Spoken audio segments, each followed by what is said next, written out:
गाली देते हुए कांग्रेस के एक्स एमएलए संजय शुक्ला को कैलाश विजयवर्गीय ने बीजेपी में किया शामिल। कहा, तेरी गाली सुनी और तुझे ही ले रहा हूं। इस घटना के बाद लोग बोले कि बीजेपी को लोकसभा में सता रहा हार का डर। तेरी गाली सुनी और तेरे को ले रहा हूं। राहुल गांधी के वायनाड से उम्मीदवार घोषित किए जाने के बाद अमेठी में उनकी उम्मीदवारी को लेकर तेज हो गई मांग। यूथ कांग्रेस से जुड़े नेताओं ने लगाए पोस्टर, राहुल को अमेठी से चुनाव लड़ाने की अपील।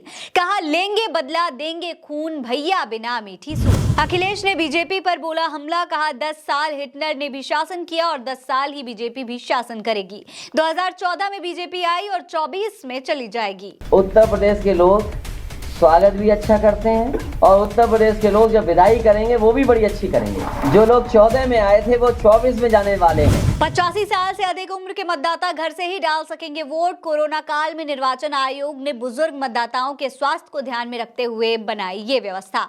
वोटिंग वाले दिन से एक हफ्ते पहले ही मतदाता दल के कर्मचारी वोटर के घर पहुंचेंगे। लोकसभा चुनाव में डीएमके को समर्थन देगी कमल हसन की एमएनएम पार्टी। बदले में 2025 में राज्यसभा की मिलेगी एक सीट। अभिनेता कमल हसन ने कहा कि हम लोकसभा चुनाव नहीं लड़ रहे, लेकिन गठबंधन को पूरा समर्थन देंगे। ये पद के बारे में नहीं बल्कि देश के बारे में है। हरियाणा सरकार के youth icon big boss fame Elvish Yadav फिर विवादों में फंसे। अब सागर ठाकुर नाम के यूट्यूबर को मारने के आरोप पर एल्विश के खिलाफ दर्ज हुई एफआईआर। अभी तक नहीं हुई है गिरफ्तारी। बिग बॉस जीतने के बाद खट्टर सरकार ने किया था सम्मान। बीजेपी के बागी सांसद राहुल कासवान ने किया शक्ति प्रदर्शन। लोकसभा चुनाव में सीट न मिलने पर बीजेपी को हराने की कही बात। अब कांग्रेस से लड़ सकते हैं चुनाव।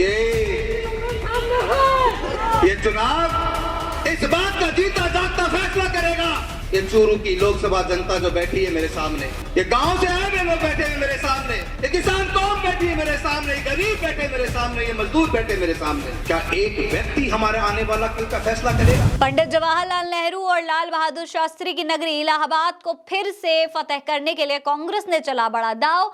कांग्रेस की तरफ से प्रयागराज से लड़ सकते हैं संजय दत्त। सूत्रों का दावा, कांग्रेस आलाकमान नामों पर कर रहा है विचार। गृह मंत्रालय का बड़ा फैसला, लोकसभा चुनाव से पहले अनुप्रिया पटेल को दी Z+ सिक्योरिटी। हाल ही में अनुप्रिया ने राष्ट्रीय अध्यक्ष के साथ मिलकर चुनावी रणनीति पर की थी बात। कहा था कि यूपी में एनडीए गठबंधन, आरएलडी और सुभासपा के शामिल होने से इसकी ताकत और बढ़ गई। सीएम केजरीवाल का बीजेपी पर हमला। कहा, अगर आज भगवान राम होते तो उनके पास भी बीजेपी वाले ईडी भेज देते। बजट पर चर्चा कर रहे हैं तो मनीष सिसोदिया की याद आ रही है। दोस्तों, आज की बड़ी खबरों में बस इतना ही। कल ऐसी ही और तमाम बड़ी खबरों के साथ आपसे मुलाकात होगी। तब तक के लिए अलविदा।